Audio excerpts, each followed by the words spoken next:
Hello friends, अपने income tax के cases की सीरीज में आज जो केस हम लोग डिस्कस करेंगे उस केस का नाम है चारू के Bagadia versus assistant commissioner of income tax and another. ये केस 448 ITR पेज नंबर 563 पे रिपोर्ट हुआ और ये मैटर मद्रास हाई कोर्ट ने डिसाइड किया। केस का इंपॉर्टेंस इसलिए बढ़ जाता है कि इसके अंदर सेक्शन 148 के नोटिस में जुरिस्डिक्शन का क्या महत्व है उसको बताया गया है। इस केस के अंदर एसएससी जो है वो मद्रास में रहने वाला था, उसका जुरिस्डिक्शन मद्रास का था। एसएससी ने कोई प्रॉपर्टी की डील जो है वो बॉम्बे में की थी, जिसकी वजह से एसएससी को बॉम्बे से सेक्शन 148 का नोटिस आया। एसएससी ने उस नोटिस के जवाब में ये लिखा कि मेरी जुरिस्डिक्शन मद्रास की बनती है, इसलिए मेरे अगेंस्ट ये प्रोसीडिंग्स जो है वो नहीं चलाई जानी चाहिए। जब एसएससी का ये रिप्लाई बॉम्बे के इनकम टैक्स ऑफिसर को मिला तो उस इनकम टैक्स ऑफिसर ने एसएससी की फाइल जो है वो मद्रास ट्रांसफर कर दी। जब रिकॉर्ड मद्रास में आया तो मद्रास के इनकम टैक्स ऑफिसर ने, जिसके पास एसएससी की जुरिस्डिक्शन थी, उन्होंने एसएससी का सेक्शन 143 सबसेक्शन 2 का नोटिस इशू किया। एसएससी मद्रास हाई कोर्ट में इस सेक्शन 143 सबसेक्शन 2 के नोटिस को लेकर के और सेक्शन 148 के नोटिस को लेकर के रिट कोर्ट में गया। एसएससी का कहना यह था कि जिस असेसिंग ऑफिसर ने रीजन रिकॉर्ड किए हैं वही असेसिंग ऑफिसर मेरी असेसमेंट कर सकता है और सेक्शन 148 का नोटिस वही असेसिंग ऑफिसर दे सकता है जिसके पास मेरी जुरिस्डिक्शन है। सिंगल जज ने यह फैसला दिया कि इससे एसएससी का कोई नुकसान नहीं हुआ है। एसएससी जो भी अपनी बात है वो अपने असेसिंग ऑफिसर को कह सकता है। अभी ये असेसमेंट की स्टेज नहीं है, इसलिए कोई भी एसएससी का प्रेजुडाइज नहीं हुआ है। हालांकि कहीं ना कहीं सिंगल जज ने भी ये माना था कि जुरिस्डिक्शन जो है वो नहीं है, लेकिन उसके बेसिस पर उन्होंने नोटिस को क्वेश्चन नहीं किया।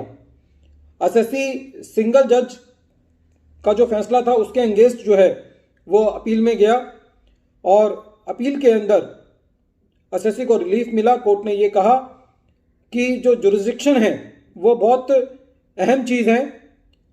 यदि जुरिस्डिक्शन के बाहर एसएससी को नोटिस दिया गया है और एसएससी अपने प्रोसीडिंग्स के अंदर उस नोटिस को एक्सेप्ट भी कर लेता है और असेसमेंट प्रोसीडिंग्स में भी पार्टिसिपेट कर लेता है, तो एसएससी के जुरिस्डिक्शन को एक्सेप्ट करने के बावजूद भी ये नोटिस जो है वो वैलिड नहीं है। कोर्ट ने जो कहा वो ये कहा, it is a well settled law that a jurisdiction can neither be waived nor created even by consent and even by submitting to jurisdiction. कहने का मतलब है कि जो जुरिस्डिक्शन है वो क्रिएट नहीं की जा सकती, वो वेव नहीं की जा सकती। जो एसएससी की जुरिस्डिक्शन है वो वही रहेगी और वही असेसिंग ऑफिसर सेक्शन 148 सबसेक्शन 1 का नोटिस इशू करेगा और वही असेसिंग ऑफिसर सेक्शन 143 सबसेक्शन 2 का नोटिस इशू करके असेसमेंट करेगा। इस केस के अंदर कोर्ट ने एक बात और कही, an SSC can not confer upon any jurisdictional authority something which he lacked inherently. कहने का तात्पर्य यह है कि यदि एसएससी ने अपनी कंसेंट दे भी दी है और असेसिंग ऑफिसर के पास नोटिस इशू करने की पावर ही नहीं थी, तो उस केस में एसएससी भी असेसिंग ऑफिसर को वो जुरिस्डिक्शन नहीं दे सकता।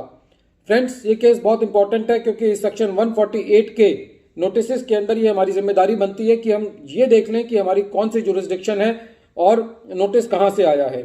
हालांकि अब जो नोटिस है वो नेशनल फेसलेस असेसमेंट सेंटर से आते हैं, लेकिन उसके अंदर भी ये देखा गया है कि जो नोटिस है वो जुरिस्डिक्शनल असेसिंग ऑफिसर दे रहा है, तो जो हमारी जुरिस्डिक्शन के बाहर नोटिस आ रहा है वो नोटिस जो है वो वैलिड नहीं है। इस केस के अंदर एक चीज और डिस्कस की गई थी कि एक जगह ऐसा हुआ था कि असिस्टेंट कमिश्नर ने एसएससी को सेक्शन 148 सबसेक्शन 1 का नोटिस भेजा, उन्होंने रीजंस रिकॉर्ड किए और फिर बाद में वो फाइल जो है वो असेसिंग ऑफिसर को ट्रांसफर कर दी गई, वार्ड में ट्रांसफर कर दी गई।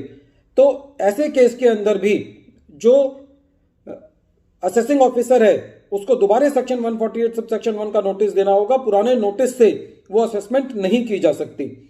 फ्रेंड्स, ये केस बहुत इंपॉर्टेंट है जहां तक कि जुरिस्डिक्शन का सवाल है। वीडियो के अंत में एक बार फिर मैं केस का नाम रिपीट कर रहा हूं। केस का नाम है चारू के Bagadia versus assistant commissioner of income tax, और ये केस 448 ITR पेज नंबर 563 पे रिपोर्ट हुआ। ये मैटर रिट कोर्ट का है और इस केस के अंदर मद्रास हाई कोर्ट ने ये जजमेंट दिया।